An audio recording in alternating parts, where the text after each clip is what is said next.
আসসালামু আলাইকুম রহমতুল্লাহ বারাকাতু। কেমন আছেন ভিউয়ার্স? আশা করি আলহামদুলিল্লাহ ভালো আছেন, আমিও ভালো আছি। তো আজকে একটি মহাক্কিক বশীকরণ তদবির নিয়ে আপনাদের মাঝে হাজির হলাম। এই তদবিরটি অনেক একটি পুরাতন তদবির। এই তদবিরটি আপনাদের মাঝে নিয়ে হাজির হয়েছি আমি, কারণ এই তদবিরটি অনেক অনেক পুরাতন একটি তদবির। সেটি হচ্ছে যে পেরেক দিয়ে বশীকরণ তদবির।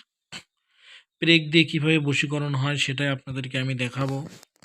পেরেক দিয়ে কিভাবে বশীকরণ করতে হয়, কিভাবে করবেন, সেটাই আপনাদেরকে আমি বুঝিয়ে দেব, ভালোভাবে দেখিয়ে দেবো ইনশাআল্লাহুল আজিজ।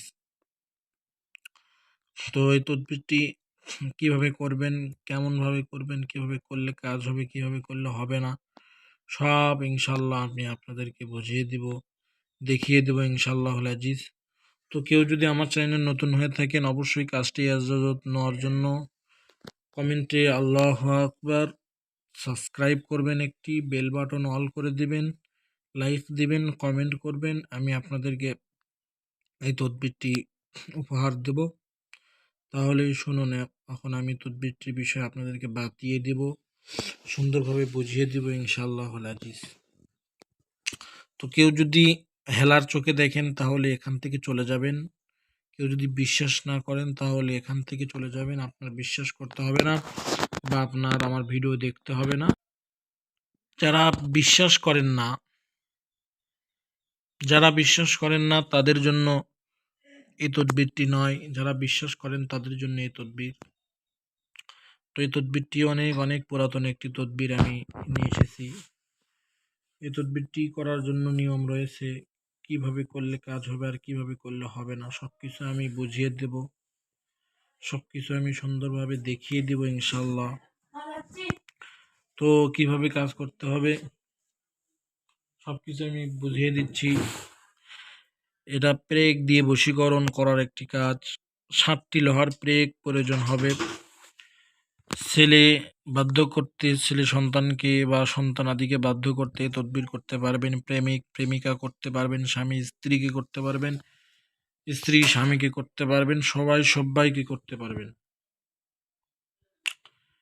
তো কিভাবে করবেন সেটা আমি আপনাদেরকে বুঝিয়ে দিচ্ছি ইনশাআল্লাহুল আজিজ।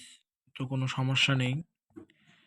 এটা করার জন্য আপনাদের কি করতে হবে, বৃহস্পতিবার দিন সকালবেলা সূর্য উদয়ের পর 7টি লোহার প্রেগ জোগাড় করতে হবে। 7টি লোহার প্রেগ জোগাড় করবেন। লোহার প্রেগের উপর 7টি লোহার প্রেগ জোগাড় করার পর অবশ্যই 3 ইঞ্চি লম্বা বা 4 ইঞ্চি লম্বা, 3 ইঞ্চি লম্বা লোহার প্রেগের উপর মহব্বতের নিয়তে সূরা ইয়াসিন শরীফ সম্পূর্ণ পাঠ করিয়া সঙ্গে নিম্নলিখিত বাক্যটি একবার করে উল্লেখিত করে ফু দেবেন। অর্থাৎ সূরা ইয়াসিন পাঠ করবেন একবার।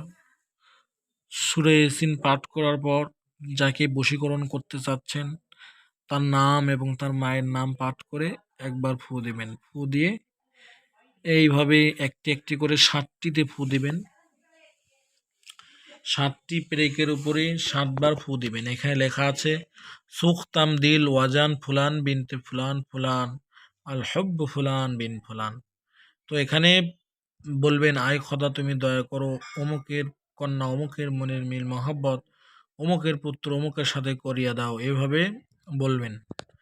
যখন 7বার সূরা ইয়াসিন পাঠ করা হবে, একটা প্রাকের উপরে একবার করে পাঠ করবেন, একবার করে নাম নেবেন, ফু দিবেন। এভাবে 7টি লোহার প্রেকের উপরে 7বার পড়বেন, 7টি ফু দিবেন, 7বার পড়বেন, 7টি ফু দিবেন। তারপরে এগুলা নিয়ে যাওয়ার পর চুলার ভিতরে গেড়ে রাখবেন বা জ্বলন্ত আগুনের ভিতরে গেড়ে দেবেন, যাতে করে এক টানা 1 দিন 2 দিন যেন সেখানে থাকে বা সেই যেন পেরেকগুলো আগুনে লাল টকটকা হয়ে যায় বা লাল যেন হয়ে যায় আগুনে। তাহলে ইনশাআল্লাহুল আজিজ দেখা যাবে যার নিয়তে তদবির করা হয়েছে, যার জন্য তদবির করা হচ্ছে, যে জন্য তদবির মানে করছেন, সে তদবির যার উপরে করা হচ্ছে সেই তদবিরে আক্রান্ত হয়ে যাবে বা এই তদবিরে তার উপর খাটায় যাবে ইনশাআল্লাহুল আজিজ। অবশ্যই এই কাজগুলো খারাপ নিয়তে করা যাবে না, ভালো নিয়তে করতে হবে। খারাপ নিয়তে করলে তদবিরের কোনো ফল পাওয়া যাবে না। এগুলো কোরআনী তদবির। তো সবাই ভালো থাকবেন, সুস্থ থাকবেন। আমার জন্য দোয়া করবেন। আসসালামু আলাইকুম ওয়া রাহমাতুল্লাহি ওয়া বারাকাতুহু।